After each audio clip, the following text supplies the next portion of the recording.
So Steve's going to go through our so this session is tonight is going to come more around Power Apps and integrating with that with Power BI. That was a lot of the feedback that we've got previously, talking through what is a Power App, how do we use it with Power BI, and then if I select things inside Power BI, how do I get data out of it, and where can we trigger actions from Power BI pieces into Power Apps elements. So that's kind of where we're going to pick up the conversation for today. We'll probably do about an hour or so of Steve doing some demo stuff. You have a bonus item at the end of this that we're going to go through as well. And then we'll stop the live stream, and then it'll be just kind of open questions forums for the remainder of the session. So we'll just do whatever the heck you want to talk about. Questions, comments, review things that just came out last month. Anything you want to talk about, we're more than happy to kind of just go through it. So. Tony said that there's a backup on it. Okay. We will try it. I'll mute this one and we'll switch over. So we're switching over to Steve. And so Steve, go ahead and take it away and we'll start using, we'll start getting you going. Hello. So I'm Steve Campbell. This session's, as Mike said, we're going to go through some Power Apps in Power BI. It's still going to focus mostly on Power BI, so we're not going to go a whole lot into building Power Apps. There's a lot of very good tutorials out there. I recommend checking this on YouTube if you're interested. This is more kind of the integration from Power Apps that we can actually see the live Power App into our Power BI. So I'm going to set up just with a kind of demo example, some things we've seen before that we might want to have a Power App.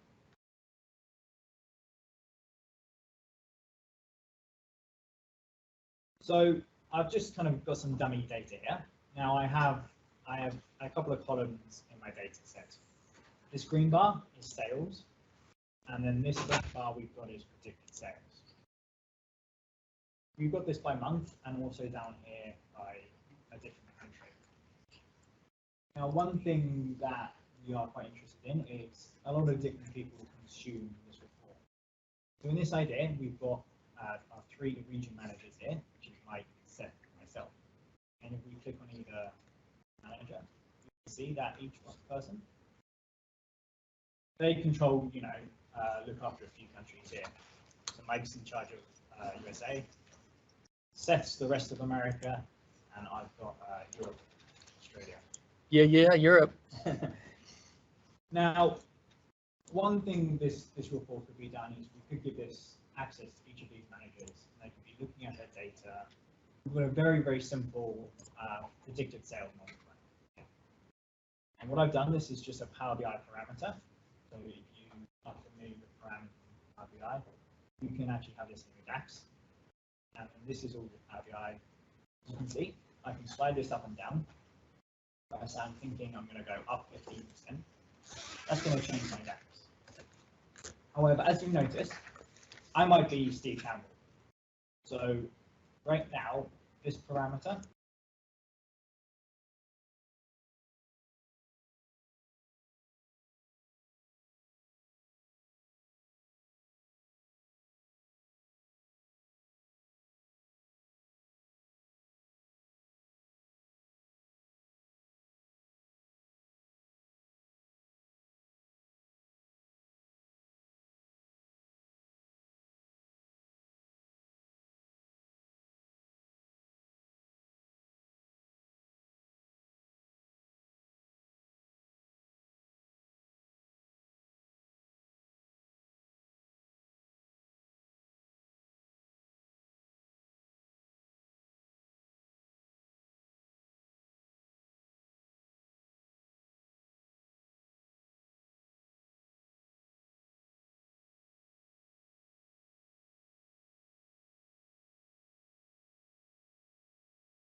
Power Apps.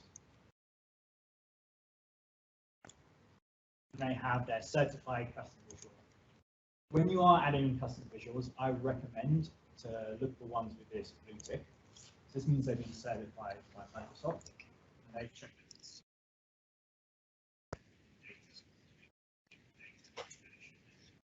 That's just funny. Power Apps, however, is actually Microsoft.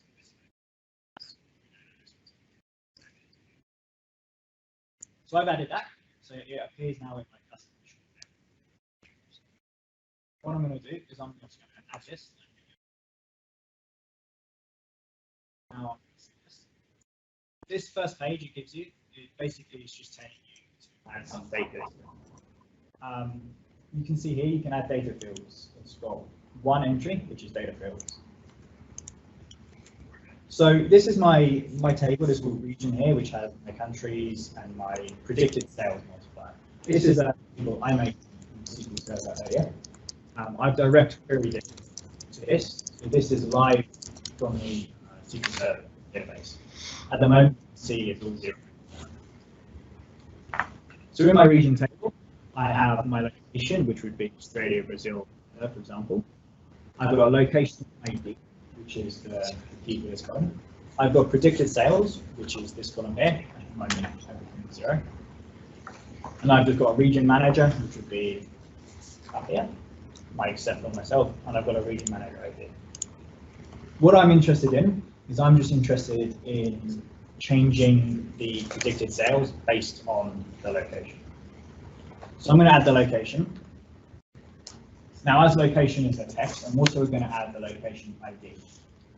Whenever we're making changes to the database, we want to have the primary key for that column, just so that the database is going to know which column, which row we're talking about. And I'm also going to add predicted sales. So right now you can see in my Power Apps data, I've added the location name, which is the name of the country, the location ID, which you can't see on this page, but it's actually the key for this location, and then the predicted sales, and that is this column here, and that's the column that we're actually trying to change. You'll notice that this Power App's now changed. Now it's telling me I need to choose an existing app or create a new one. So what I'm actually going to do here is I'm going to create this new app directly in the browser. So we have, as you see, the two options, choose app or create new. Let's create a new one so we can walk through this. As soon as you click create new, it's going to open your browser, and this will work in the desktop as well. It will open your web browser and it will navigate to Power Apps. It's going to spin up a bit and load up. Now what it's actually doing is actually making the connection from the Power BI report to this Power App for you. It's just going to think about stuff and kind of see what columns we've got. It's going to access the entire internet and download it for you. As you can see, it's kind of giving me a head start here, right? So we've got the countries, which is the location. It does a fairly good job of kind of guessing what you're going to do. Now, if you've never seen Power Apps before, I'd recommend taking a few beginner classes. You can see them on YouTube. I'm just going to go through the basics of the Power App. As I say, we're going to focus more on the integration. So if you're interested in how to make these beautiful, how to build good Power Apps, plenty of videos on YouTube to do that. But right now, we're going to check the Power BI integration. So the first thing you can see is we have the middle screen. This is our canvas screen. So this is actually what the Power App will look like to the end user. Because I gave it data and I used this special Power BI add-in, it's already put data on my screen. What it's done is it's inserted what Power Apps use galleries. A gallery essentially is just a table. I can click here, and on the left we have our tree view.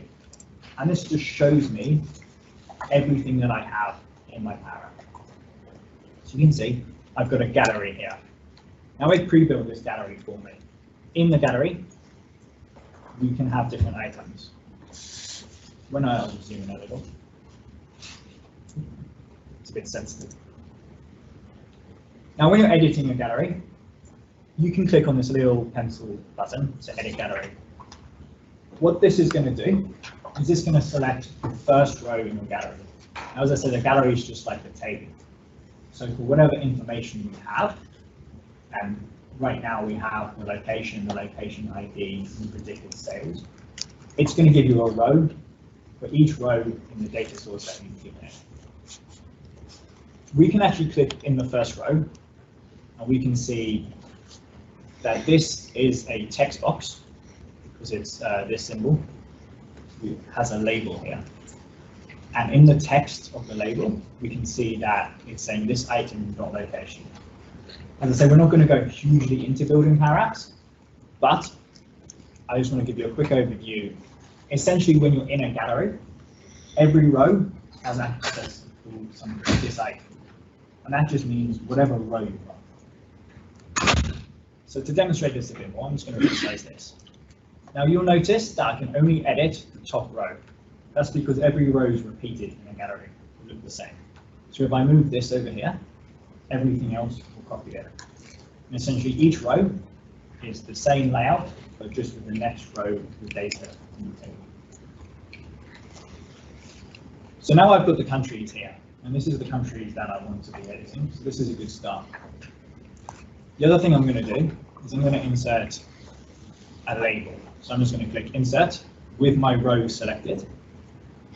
Insert a label here. I'm going to resize this. You can see that this item's not location. And again, the location is the location tag. What I'm going to do is I'm going to delete the word location. And I'm going to ask for the predicted sales column. So I'm just going to press enter. Right now, none of the inputs have a predicted sales in them, so it's going to show blank, which is fine. But we'll see this a bit later. So now this looks good for my gallery. One thing a gallery does have is it has this little arrow automatically when I go through the Power BI integration. This arrow, if we click on it, it says it has the Power Apps syntax of select parent. Again, this is all done automatically, so you don't really have to remember this syntax. But what that's going to do, essentially, is just going to say, once you click on this arrow, it's going to select that row. Now we can do a little example here. In my gallery, I'm just going to put a border here. So on the right, we have options for the gallery. I'm going to change my border size to 1. This is going to put a border around the gallery. I can see that this gallery item is here. Below it, I have some space. Now, my goal of this, for this Power App, is I want to select a location, one of the countries, and I want to be able to edit the predicted sales column in my database. So I'm going to add a control, and this is going to let me enter some data. Luckily, Power Apps on the Insert menu, if I go over to Controls, I could choose any of these. I think as this is a number, I think a slider is going to be a quite useful tool. This is what we're familiar with in Power BI, and this was my last example. I'm going to use that. So what I've done is I've made sure I'm not in the gallery. So I've selected off my gallery, going to Insert, Controls, Slider. Let's put it up there. I'm going to move this down to the bottom, out of the way. So now I have a slider which is below my gallery. Now, if I look over to the right, I can see that it has some options here. Firstly, I want to have a max and a min. Now, this is a percentage of sales increase or decrease that the regional manager is going to think that his territory is going to do. I want to limit this maybe, so I say I think you're only allowed to guess between negative 25%, positive 25%. So the max I'm going to change to 25. And the minimum I'm going to change to 25. Now for now, I'm just going to change the default to 0. The default just says, when you open this, where's the slider going to be? So I'm going to press enter here. Now I have my slider. If you ever want to test anything out, you can press this little play button, and it's going to open in the test screen. So that's the top right. Or press the F5 key. Right now, I have my slider here, so I can see its default is 0. If I hold, I can slide it to negative 25 and positive 25. So I'm going to put that back to 0. That's working how I think it should do. Now this is looking good. Obviously I need to relate this though back to the item that I want to select. So underneath this slider, I'm going to insert just a text box, and in the text I'm going to select label. A label is just a text box that you can't edit. Power Apps like to have their own terminology. So if I insert this label, again, I'm going to drag it down. I'm actually going to put this above the slider. Now, if I look at the top, I can see the text. The text in this is just text. It's not really what I wanted to show. What I want to show is I want to say, after I've selected a location, I want to show which location we selected. So I'm going to erase the word text. And now I'm going to refer to the gallery. Our gallery is called Gallery 1. So I'm going to tag Gallery 1. Now right now, this text box is referring to the whole gallery. As I said, gallery is a whole table. So I can't really show a whole table in a text box because I need a single value. So I'm going to say Gallery 1. I'm going to put a period afterwards. And then I want to say whichever value is selected. And the IntelliSense here helps us a lot. I'm going to say Gallery 1.selected. Now even this is showing me as an error. That's because when you select, you're selecting the whole row. I just want to know the location name. So now I'm going to put another period for the location. So here, so I say from the Gallery 1, take the selected row and show me the location. That is the country name. Now, can you call, because Gallery 1 is attached to a row of a table. Can you show any column from that table? And although you've selected Brazil, but yep. So Gallery 1 holds the data of the whole table. So if I change this to location ID, okay, this will now show the location ID. Are those just the 3 that you had in? Yes, yep. So because this came from the Power BI, location ID, location, and Fred sales were the 3 columns that I put into the Power BI. I could have added more if I wanted. I don't need any more. I'm just interested in these 3. So right now I'm going to select location ID. If I do my play, so again in the top right, I'm going to click my play button. Now if I say I want to see Canada. Now if I select this, my text has changed to Canada. If I click on Spain here, I can change it to Spain. I'm sorry? I thought it was going to give you a detail page. It is quite often. I'm putting all of mine onto one page. Okay. I feel when you embed it into Power BI, it's helpful to keep it as simple as possible because you've already got quite a small page. Power Apps, you can most definitely, it's quite common that you'll select this and then go to the next page. can you remove the arrows and make the whole text hyperlink? You can. So they have a make it like a radio button. yeah. So when you're in this row, you can actually insert any icons again.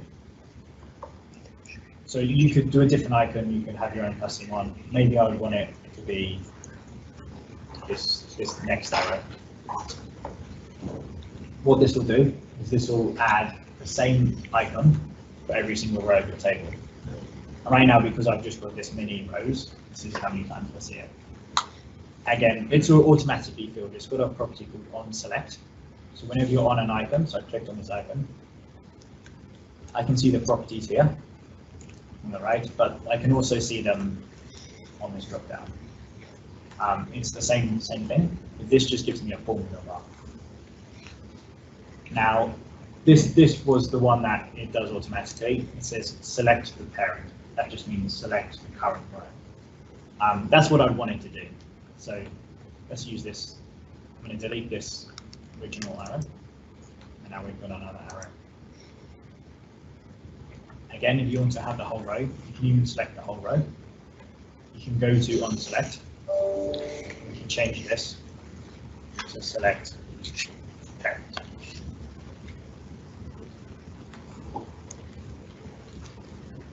every time. We need to. So what I could do is I could add a rectangle.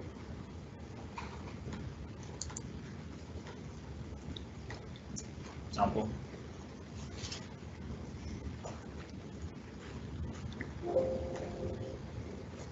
Yeah. I could make the color of my rectangle transparent, and then on select parent. So now anytime anyone selects this rectangle, we now select the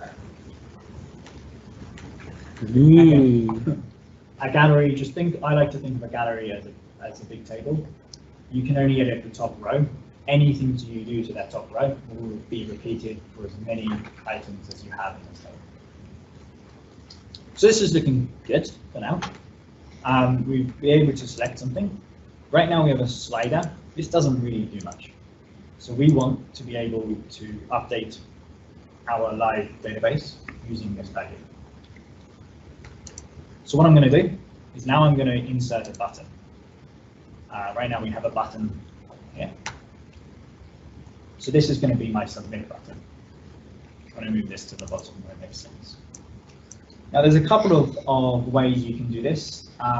There are some functions which allow you to directly write to a SQL database. However, I'm going to use a Microsoft Flow because that gives you access to more different data sources if you're not using a SQL database, for example. So on my button, I can see an action.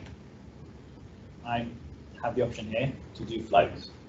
And again, this is the Power Platform, kind of from Power BI to Power Apps to Flow. So when I click this, it's going to say flows associated with button 1. So this is going to say run a flow anytime I click on button 1. So I'm going to say let's create a new flow. Now it's going to open my third screen, now into Microsoft Flow. This isn't really helpful, but I'm going to go to create because I want to create one blank. And then I'm going to go from instant flow. And then you can see this because I want to trigger it manually as needed. This is because I'm going to be triggering it by pressing that button. So it's not going to be automated, which is some other event such as a data change or something like that. I want to do this manually. And again, it's not going to be scheduled, which means on a certain time, day, something like that. So I'm going to call it my instant flow. Now it's going to ask me for my flow name. So let's just call this Power App.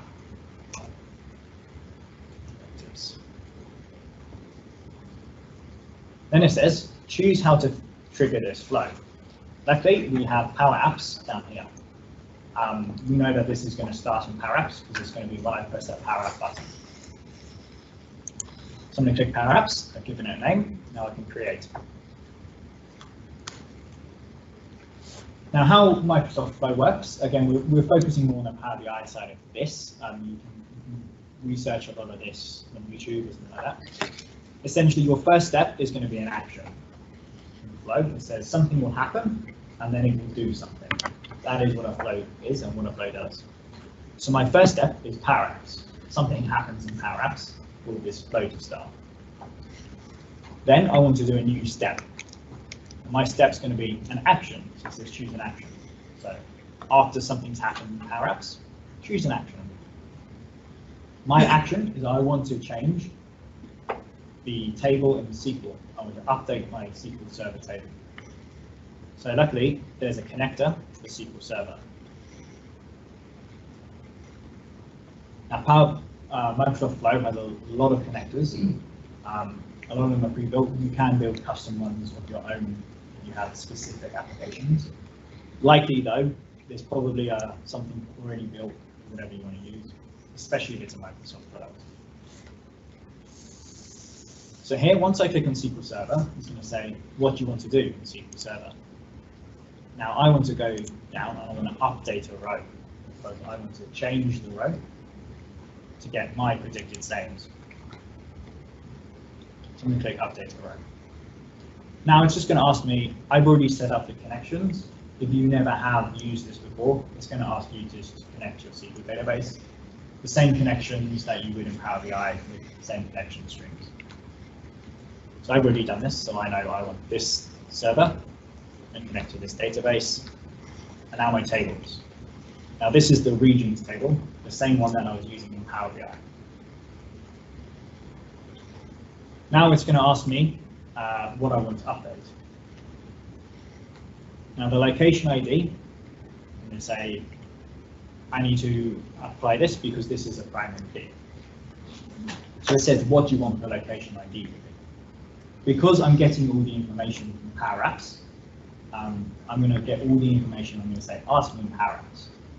What that's going to do is that's going to allow me to pass the information from Power Apps to the Microsoft Flow. So I can say ask me in Power Apps. The row ID, I can say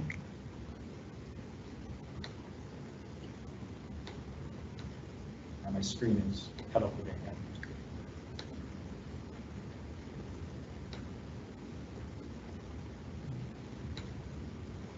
Ask me in Power Apps. This is just our Teams meeting. It's got my screen on. So my predicted sale, I'm going to say ask me in Power Apps. So let's look at what we've done in this flow. This is quite simple, and this is all we need to do. We've said that the trigger action, what's going to start this flow, what's going to make it run, is Power Apps. So something happens in Power Apps, which we get to define. Then we say we want, after we've done this action in Power Apps, to update a row. I'm using my SQL Server connector. I've chosen my server, my database, and my table, so the region table. What I want to update is I want to update the row ID, the location ID, and the predicted sales. Now, I'm not actually updating the row ID and location ID. I just need to pass this information so it knows which row to update. So I'm going to save this. That's something too here, right? Correct me if I'm wrong. This flow is made under your account, under your Active Directory login. Therefore, the connection to the Power Apps piece is secured under your ID, and then the update row is also asking accessing the SQL database as you as well. Yes. Yep. So I think it's an important note to hear. Like, so when you're talking about like writing code to do this across systems, you're usually like looking at getting custom APIs or how do you have access to core systems. So the users who are accessing and changing things or writing these flows, their user access, right, what they have permissions to edit or not edit, is being passed along with the flows. And that's how we kind of track what these actions are happening across the systems as well. Okay. When you select the table name, it automatically recognizes row ID, location ID, those are the primary keys. Yes, so these, you mean this to the right, Yeah. the left here? Yep. So depending on whichever table it's going to load with the information, it's going to see which is the keys and it's going to give you a star saying this is a primary key. What does the row ID refer to? Is that the row ID from the Power Apps? So that's from the SQL database, and it depends kind of how you set up your SQL table. Generally, if you have a primary key, you can match it to the row ID. It would be on a depending how you set the I table. thought the location ID was the primary key. It is, yeah. I quickly set this table up so it's got both in. Okay. So when I need access in the database to be able to use this software using that report. So we'll go through sharing. You can share the connectors. Yeah, and there's ways you can go through sharing. Obviously, this is editing the database. Yeah. So the person would need edit for this table. But that's the whole point of this. Yeah, good question. Yeah. So I'm going to save this. So that's my flow. So let's save it. My flow is saved. I'm going to head back to my Power Apps now. We can see already this has been added to my flow list. So I'm going to add this to this button. Saying adding. Now, it's this button. You're saying on your select when you press it. It says Power App by PowerBI.Tips, which is my flow, not run. And then it has some options for arguments. This is asking for the three things that I said in my Power App I was going to give it. So we can see update row version 2, which is the connector, location ID, row ID, and predicted sales. When I've got my Power App, row ID, location ID, predicted sales, as I said, ask for these in the Power App. Now that's exactly what it's doing. So when I kept saying ask for this in the Power App, that's what it's referring to. Now it's asking me. So my location ID.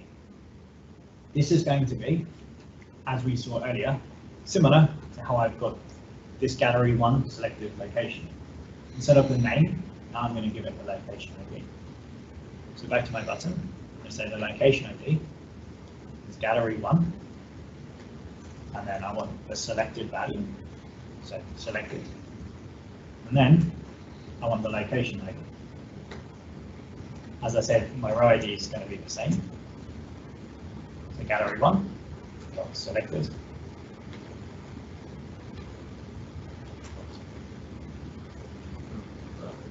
Location. Yeah, it's the same. And now it's going to ask me for the predicted sales. This is actually a bit of information that I'm going to be asking the user for, and that's going to be the slider value. So I'm going to say, now if you look here at slider 1, it's a very good idea to rename these instead of just calling it gallery 1, slider 1. So slider 1. And now, again, I said slider 1, so I'm referring to the whole slider. So obviously this isn't a value, this is a whole object on the page. So what I want, again, is to press the parentheses. And you can see it's put it at the top of it thinks I want, which is the value. Different controls, different the galleries, they have different syntax, different words to say this is a value, this is a text value. Those are something you can learn as you go through Power Apps and Google is your friend. Generally, it's quite often value if it's a number, or dot text if it's a text. So here we go. So now I've given it the 3 arguments that it wants. I'm going to press enter and I'm going to save. So the other thing what I'm going to do now is I find this a bit hard to see what is the selected value. So what I'm going to do is I'm going to just insert another label. I'm going to go insert. This is nothing selected, so I'm inserting it to the page. Text label. So a text label is just a static label that you can't change. This.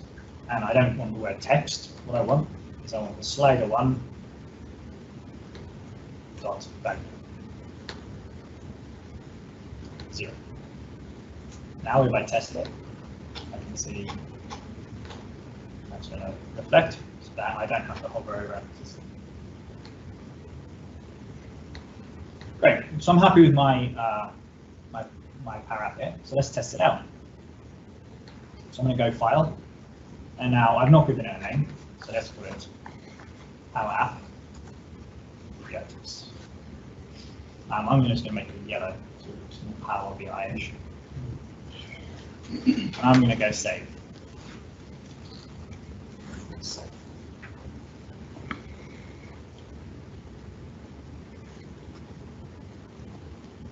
Again, it's going to churn for a little bit. And now it's been saved. So now I can go back to Power BI. And because when I made this app, I was already in this Power BI, and I clicked on it and I said, open in Power Apps. It now knows that I want to make this app.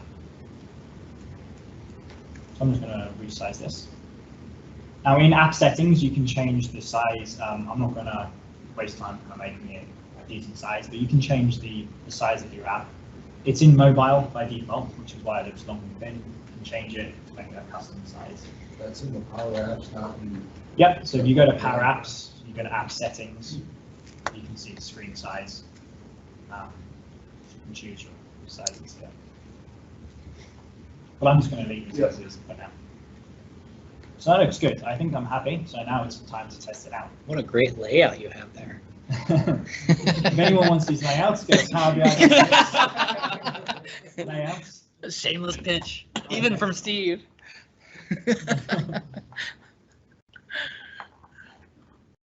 We've fully brainwashed you now. I'm just going to reload this. I saved it. It's here. My Power Apps is open. I'm going to say, now one thing that the Power Apps does, Power BI will filter any data that enters into Power Apps. So your filters that work on the report will also filter your information going into Power Apps just like any other visual. It takes arguments, you can put, I put 3 columns in, clicking on Steve Campbell. Now it's filtered. These are my countries, Australia and Europe. And now it's filtered just to my countries. Again, using row level security, for example, Power BI would work. This works just like any other visual. So I'm going to say, now I just want to change just Canada. So I'm going to click Canada. You can see this has changed to Canada. I'm going to say, I think Canada is going to do really well. We're going to do plus 20. Now I'm going to hit my button. I hope it works. This is direct query. Obviously, with direct query, the page with Power BI, you have to refresh in this, which refreshes the cache page. It's going to refresh all your visuals. So I'm going to go down to refresh. We can see here, this direct from the database, we've edited it, thankfully. Yeah. So we can see Canada. This is it, and now our predicted sales is now higher. So what this is doing, this is directly editing information into the database from your Power BI. So if you think about like a use case here, there's always performance management pieces, and we kind of talked about this. How do teams look at like forecasting? How do we project what we're going to be doing from a sales standpoint? And the neat part about using a database versus an Excel sheet as your data source, you now track who's hitting what buttons. You're now tracking when the data information is entering. So you could overwrite this information and further adjust it, right? So it was 20, no, that's not what I wanted, right? Inevitably, I've had a number of conversations around this where we track information until the month is passed, and then a bunch of sales guys go back in after the fact and say, oh, that was all wrong. Let's adjust my forecast so my error goes down and we look better, right? So at some level, right, we want to be able to capture what the initial intent of that forecast was and never change it, right? Or provide mechanisms like this where we can continually update it so it reflects what we want. We have a lot of snapshots in time around what data they're entering and what those projections did look like, because that's when we can really truly invoke action. We really know we were really, really far off, or we really need help here in this area, or whatever that may be, right? It might be just options or other things that are environmentally we can control, but we can't measure it accurately unless we actually have some real numbers. So this is a kind of a really good use case of how we integrate reporting with actioning. Yeah, good point. And this is a very kind of a simple use case here. This is one that, I think is probably more useful when you're embedding it into a Power BI. You can embed any type of Power App you want there. So I could get one, I could take a picture of myself and save it, to the database you can access with your phone very easily. You can also get ones which I could say, send an email. I could write a little comment. I see some sales and I want to contact the salesperson. So I could have one which would have a trigger button, which would call the flow to send an email to the currently selected salesperson. Pretty much there's a whole bunch of connectors, as you see, your mind's the limit.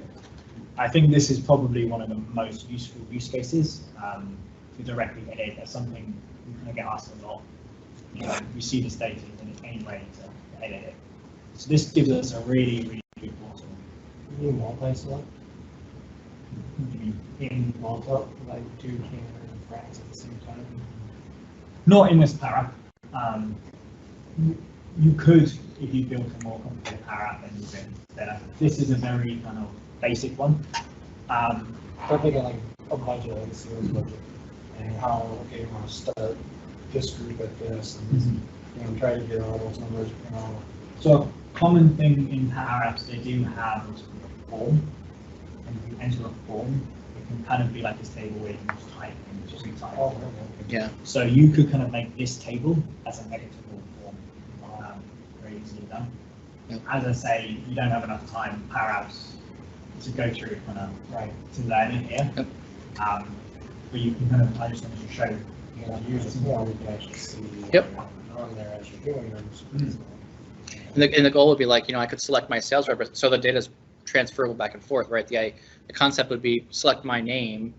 That Power App can then filter down to just the accounts in that editable table that are only the things that you're editing, right? And so then upon that, then I can say, okay, here's my group of 3 out of the group of 10, and then I can just fat finger in the numbers right there, right then, and then hit submit on that, and then it would then write those to the database. Trying to get the company to use PowerBI, and our sales budget's coming up.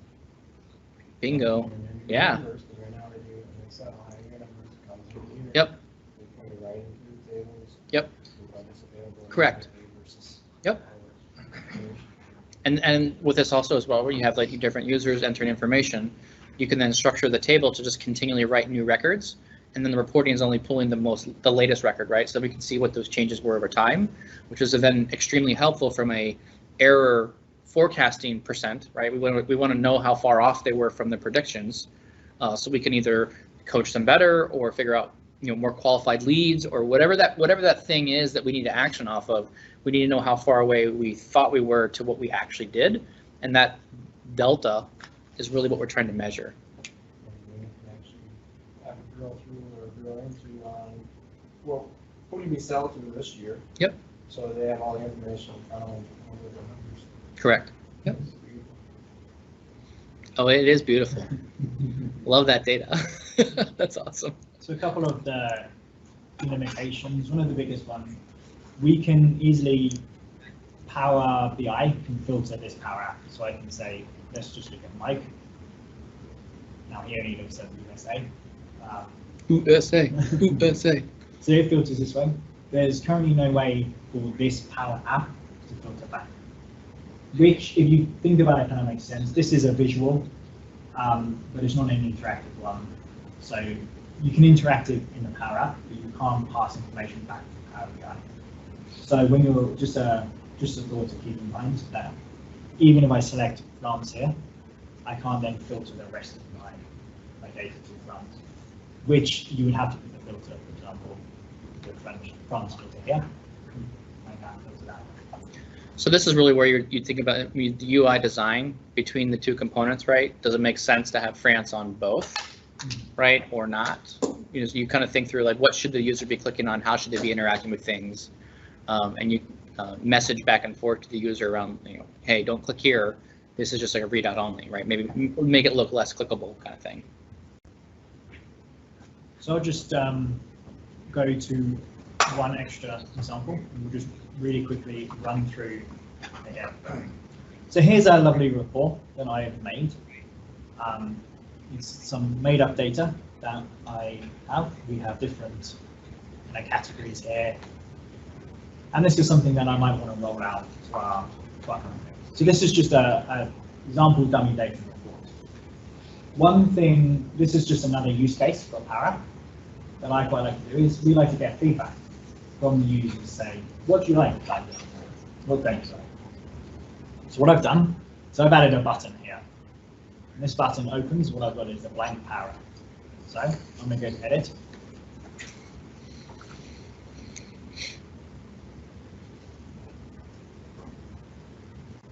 And then in my Power Apps, I'm going to say, right now it's going to say, I want some data. I need some data. What I've done is I've created a 1-column, 1-row table with this report name. So if I open this report name, some little cards you can see.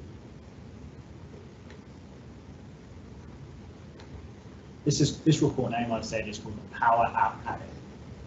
And that's just refers to this whole report. The reason I've done this is I want to use my Power App in multiple reports. And this could be a standard thing saying in each report, I'm going to put in this Power App and say, give me feedback. The parameter it's going to take in is which report are you talking about, which is Power App Added. So I'm going to add this report name, Power App Added. I'm just going to list.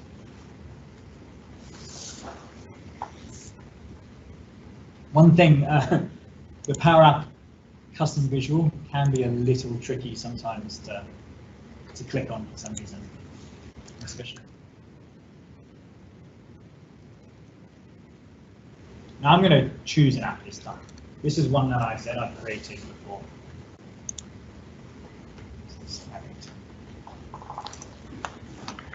Now one thing you do have to do is going to say, almost done, save your app in PowerBI Studio to finalize the data connection.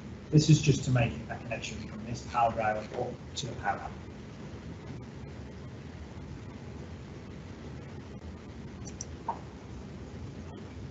So that opens up.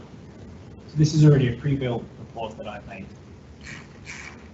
Pre-built app, right? Pre-built app, sorry. Yeah. The reports are the other pre-built thing you made earlier, on the, Yes. the Power BI side. Again, it spins nothing there. So what is this app? I have got here. This time there's no gallery because the only bit of information is the report name. Everything else I'm going to ask for in the app. So what I've done is I've just put these stars, and again these are in insert controls. You can do stars, you can do ratings, many different things. I've just made a couple of visual settings. I put an input box to say what could we improve, and then another input box saying any other columns, and I've got a submit button. Now I'm going to make a new flow for this. So on the select, I'm going to say I want to make a new flow. Let's create a new flow. Now this is going to add it to another table called PowerBI comments. So again, I'm going to create. Again, this is a triggered flow because this is a manual one. I'm going to say something's going to happen. I'm going to start this flow. So I'm going to call this PowerBI comments. So from Power Apps again, because that's where the trigger is going to be. So again, the same steps I did. I'm going to say open a SQL database. This time I'm not going to edit a row because these are going to be new comments. So I'm going to add a row. Insert row. Now, as I've already made my connections, I'm just going to pick them from the list as it saves. So we're talking earlier about what happens if that sales guy continues to edit his forecast, right? Instead of maybe editing, maybe we do something like every time he hits submit, this is another opportunity to say just keep submitting the same thing over and over again, and then we have all the record of every time he makes changes to things as well. So this is another kind of an area where you could apply that same logic here too. Now, again, all this information I'm going to ask for the Power Apps. If you ever wanted to hard code something, you could just directly type it. Maybe not so necessary in the flow. I'm going to say I want to ask them the Power Apps. Ask them Power Apps. Yeah, true. Ask them Power Apps. And you can see that it's actually given this kind of Power App symbol. So we know that this field, we're saying ask them Power Apps. It's a nice little shortcut. The fact it's in a box means that it's a dynamic content, so it's not something we've hard coded. Whereas these words we've typed in, I've selected them, but they're typed in, they're hard coded. These are boxes, and you can see it's from the Power Apps symbol. So I'm going to save that. Now go back to my rating app, and again, it's already in my list for me. Just adding. Now insert row. For my person ID, I'm going to take actually their username. Just like Power BI has a user principal name, Power Apps also has a username. So I'm going to say the user of the current Power App. It doesn't take any arguments. Then I'm going to say dot to say which part of this information about the user. I'm just going to take their full name. Then it's going to be my comment. So this is why you label your boxes here. So I've called this box improvements, I've called this box comments, and I've called this greeting 1. So my comments is going to be my comments box. Here we go, comments. You can see it's actually highlighted this in green. It might be a bit hard to see in the projector, but it's drawn a box to show which actual bit I'm going to. So comments, this refers to the whole item. I don't want that. I want dot the text. This is a text field. Again, improvements is going to be. Oh, I haven't got improvements. I missed that one. We just do comments.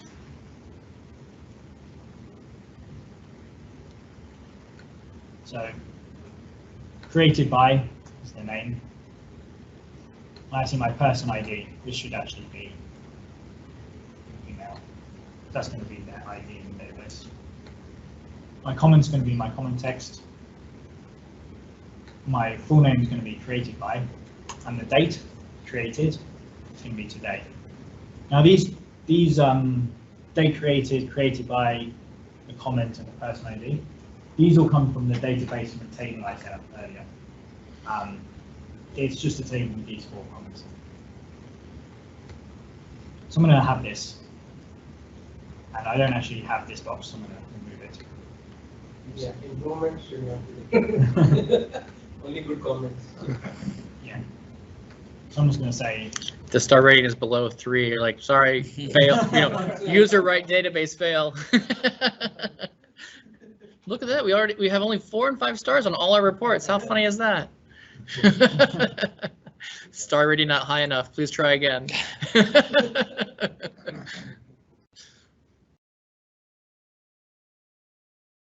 going to say this. Because now I was editing a Power App I've already made, after I save it, it's going to come up with this publish string. What Power Apps does is you can save it, and when you save it, just the owner that you're creating, you can then go back and save it. It's not until you publish it that you actually push it out, and those updates are actually roll over and you push out the updates. So I do want to publish. I'm going to publish.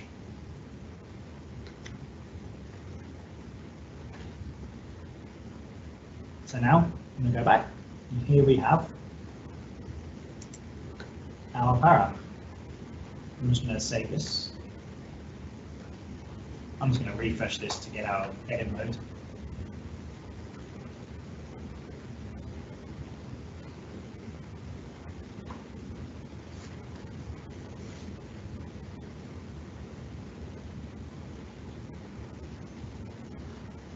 This Power App is loaded. Now I've just made this pop up using bookmarks and buttons, which you can see some great love from PowerBI.Tips if you're interested in how to do this. But this button is going to make this visible. Now say, how do I like this dashboard? It's 5-star. Any other comments? It is great. And again, this is where you would probably want to format the text so it's readable. You can all do that in the Power App side. I'm going to click submit, and this came up. I have the wrong data type and person ID.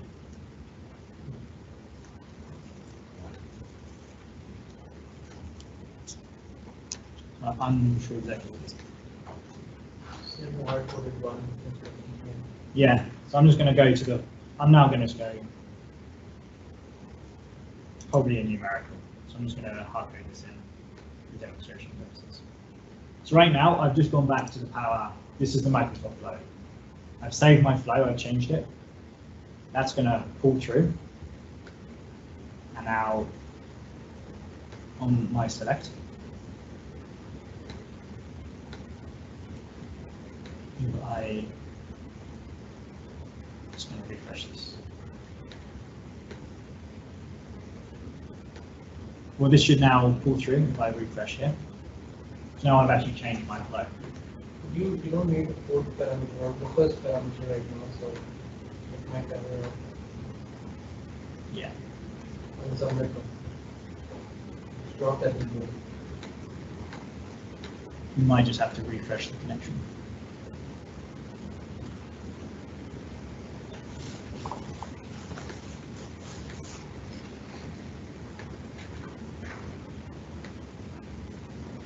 I'm just going to delete the whole flow and re-edit. I'm just going to copy our parameters.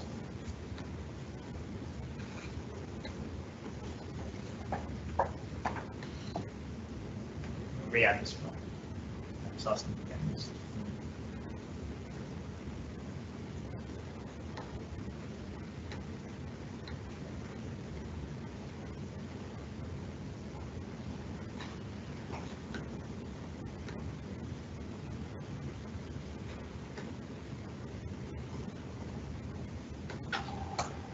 Sometimes you're going to need to refresh the page and just give it a second. Generally, though, it's pretty quick with any updates that you do. You can see them within a couple of seconds of saving from one Power Platform to the other.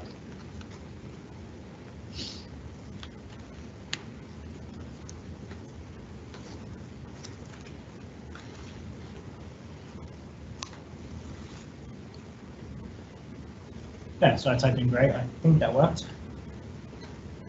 So I should have, this is my comments table in a different report here. And it's not. There's an error somewhere, but we'll skip over that one with the Power App. You can, the point being, this, these tables can be reused in different apps. You can have the same app. One thing though, if you are using the same Power App with different Power BI reports, you've got to make sure that whatever inputs you give the Power App, so when you add the Power App and when you drag columns in, have to be named exactly the same. So the Power App's connection to Power BI is expecting the Power App, the column input, to be named the same thing. Generally though, you might just want to make a new Power App for each Power BI report, depending on your use case. So this one, we think this feature is kind of a, we've been tooling around with the idea quite a while and thinking through like, how do you know if a report you've produced, other than looking at what people are actually looking at the report, right? So you can look at usage metrics and say, I know these 10 people are always hitting the report, therefore it's valuable to them. But if I want to know what we're missing or like where maybe the gaps are, or this is a way to start soliciting some feedback back to you. And the thought here is that curated list in SQL of all the comments should be like our backlog, right? Some intern can go through and like chew through all that and say, I'm going to categorize all these needed features and say which ones are the most important, right? Which reports are getting the most comments, which reports are getting the most, ratings that were below a certain level, right? And we can then prioritize our IT backlog to go attach themselves to this report needs improving.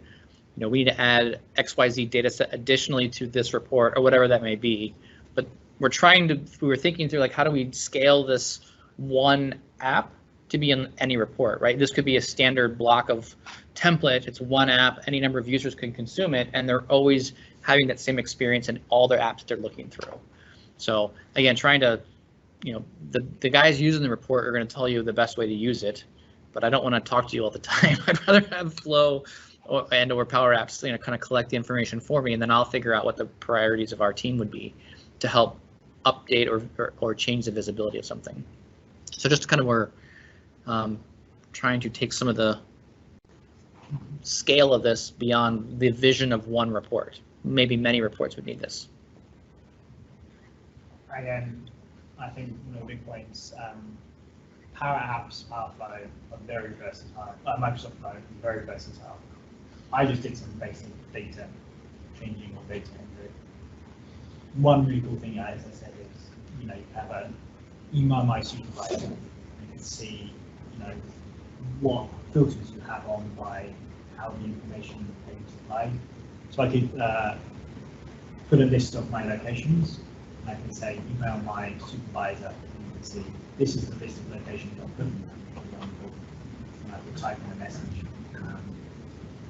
You can even, as I say, access your webcams, your cameras if you wanted to. Lots of different things. It has tons of connectors. The flow is kind of the powerful because the Power Apps you can add is just a button to trigger a flow. The flow can say this is the data. I can do something with the data that's supplied. And I could do many different databases, many different flows. I encourage you to just kind of look through the connectors.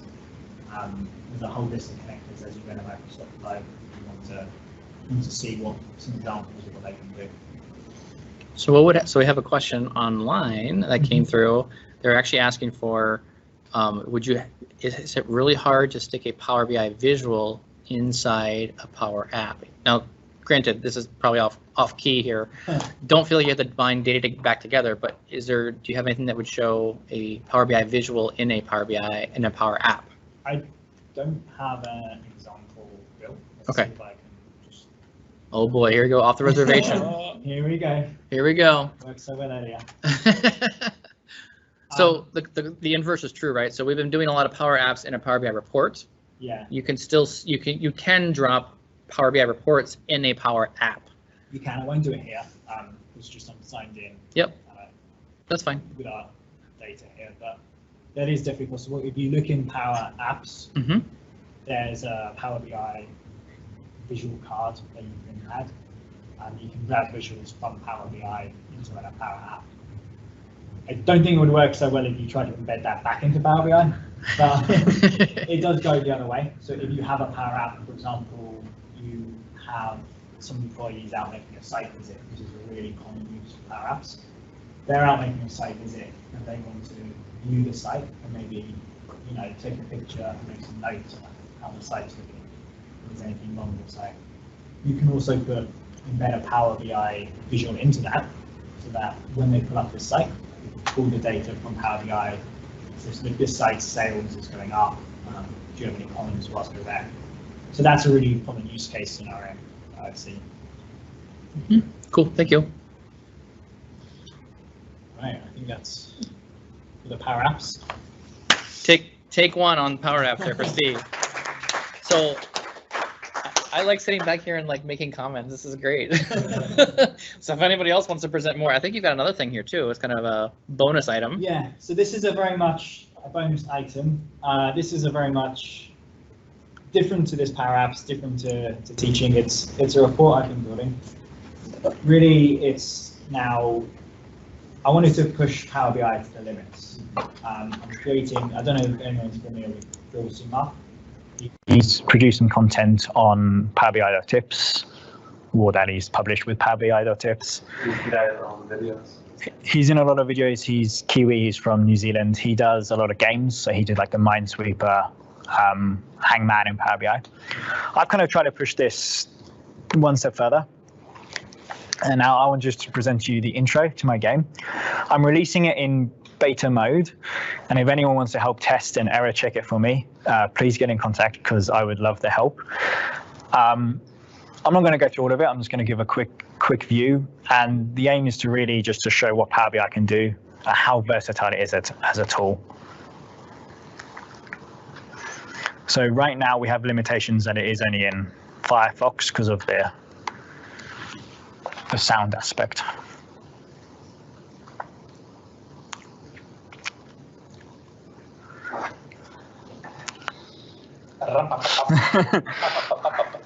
We'll get to the sound bit later. Do you have sound on yours? Is there sound on there? Yeah, this bit does not yet. Okay. It's coming. So this is still not full release. We're working on this will be a huge blog series on how we did the different things, how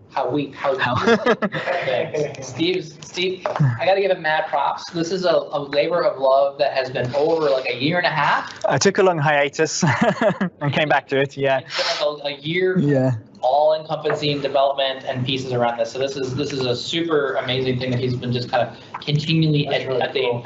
Wait, we're just you don't even see the rest of this part. So a lot of this, how it works is we do a lot of bookmarks is a huge thing, buttons and bookmarks. I'm going to go through really deep dive into bookmarks in the blogs. Uses selection panes, the sync slices, something I like to call a control page. So you can click something on one page, it's actually going to affect something in another page. So when you click through to that page, we'll be able to see our effects come later. There are some business uses for it. Definitely just pushing through. So restart. It is a little slow. So right now we have, for example, our full-in game here. It's all point and click. So I was a big fan of kind of LucasArts adventure games. If anyone's ever played something like Monkey Island or those type of games, or the point and click escape the room is kind of what it's based off. We can click through. We can answer this phone. And it's going to tell us basically, how to play this game. This is our little training level. So I thought we'll skip the training level. I put a little cheat here to skip through it because I want to get to the fun part. So this is our main house that we enter in. What is cool is we use a lot of different tricks. These is all rooms I just built on a room designer site. You can interact with objects. So again, if I click on this bird. Now your computer's muted, right? It's very quiet. Yeah. So you'll try again. It might be, I think it's hooked up to the Dell monitor. Try putting your, change the speaker location to your laptop. No, The speakers. speakers, yeah. Try that one.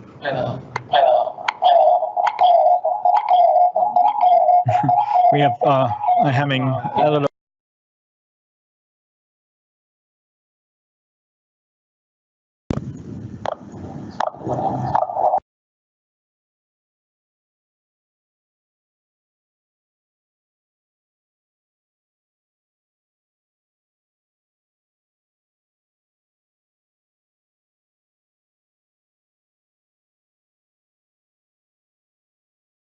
On the house,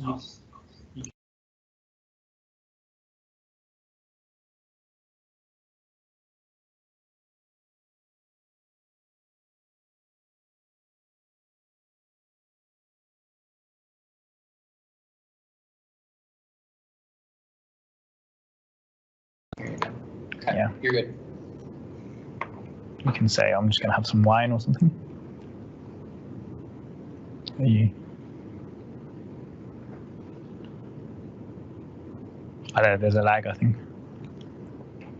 It probably won't hear. We probably won't hear it now. You can also pick up an item. So I'm going to take a knife. Certain items you can pick up. So I took the biggest one. I've got my knife. I can then use this item. So if I click on it, it's going to select. I'm going to say use my knife. And what do I want to use my knife with? If I try and use it with the wine, it's going to advise me against using a knife with my wine. We can go back and we'll carry this item with us, and we can pick up different items throughout the game. There are some cool, more useful applications hidden in this game. There's a lot of puzzles, so it's a kind of Power BI-based puzzles. So if we click here in the newspaper, this is one of our first puzzles we have to solve.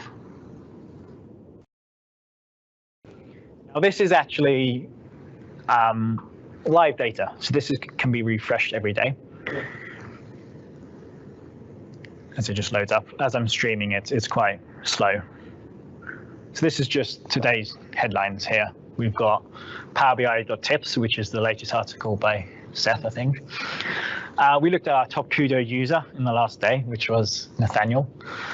The PowerBI.com website. So that's the community.powerbi.com. So feel free to follow me at Steve Campbell, be my friend and Kudo me. It's fine. You got links to all the websites. I've got a bookmark page here in the newspaper, which we can check out, which is a nice crossword. So I can figure out what's one down, returns true when the context. So if I click here.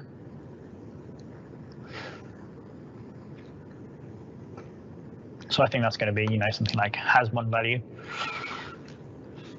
So I can click this. Again, these are all just using Power BI visuals, some filters and selections.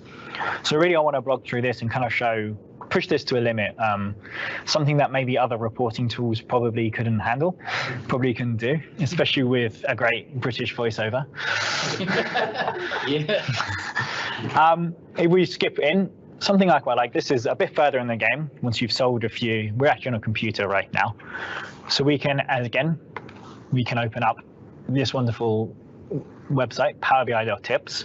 which you should Not paying you. Just like- bookmark. And we've got some great tools. If we say, look, this looks like a really interesting blog post, dynamic visuals using buttons. I heard that was really cool. Oh, who's the author here? Yeah. So yeah, this is a full working, website with interactivity in Power BI. Something which I quite like, and not at all a shameless plug from me, is this finance looking button. If you're now, this one's going to probably be quite slow with as we are on live streaming this as well. This is a financial report. This actually uses a lot of Power Query. For those familiar with Power Query, it looks at some API calls. So it actually makes calls to Yahoo Finance. And these are today's stock prices. So it's pulled them all in. There is a nice flashing image here. Don't know what that's trying to advertise, that if you're in the Power Platform Summit, I will be presenting this Power Query on how to kind of pull in this information. It's got, your stock information here. Really just by using free open API calls. So this was using Yahoo Finance. It just allows you to send some information in Power Query and get back as many years and days of stock prices as you want. If I go to my next page. And this is kind of really me trying to recreate a Bloomberg terminal. So those familiar in finance, Bloomberg is kind of like this weird black background with everything white. This is Amazon here. I can choose my stock. Dogger, what's your stock? Tesla? Buy some Tesla? You want some Tesla? I got Nike to. Nike. See, Tesla's saying how this just actually looks at the trend, this day's top 30 trending stocks, and then pulls in the information and see what's the 5-year of Tesla. And again, these are quite useful. This is all bookmarks and everything like that. So, and this is live news stories from yesterday of these stocks. So this is where my head starts hurting really badly, because I think about all of like the effort and like there's so much detail in the little things here, and so many different data sources that are kind of coming across, web scrapes, internet sites. You're doing API calls in this thing. It's absolutely incredible what you can do in one. This is literally one report. Mm-hmm. When is the summit? Well, too. Sorry? When is the summit? October 15th through the 18th. Oh, so next month or Next month. Next month. October 18th at 8:30 to 9:30 if you're going to the Power Platform Summit. Orlando, Florida. Yeah. Oh. So buy your tickets now. Yes. Sorry, I didn't mean to disrupt your. No, I think this is it. You should have presented your thing. I'll do that next month. Do it after. Yeah, There we go. when I finalized it. You can finalize it for the group. Yeah. So yeah, I'm sure I will be going through one of the user groups, the content from this. It's also being recorded, I believe. So I'm not sure how you access those, but We'll get it out there somewhere. it'll be out there. Or exact same presentation will be out there somewhere. So that was just a little snippet.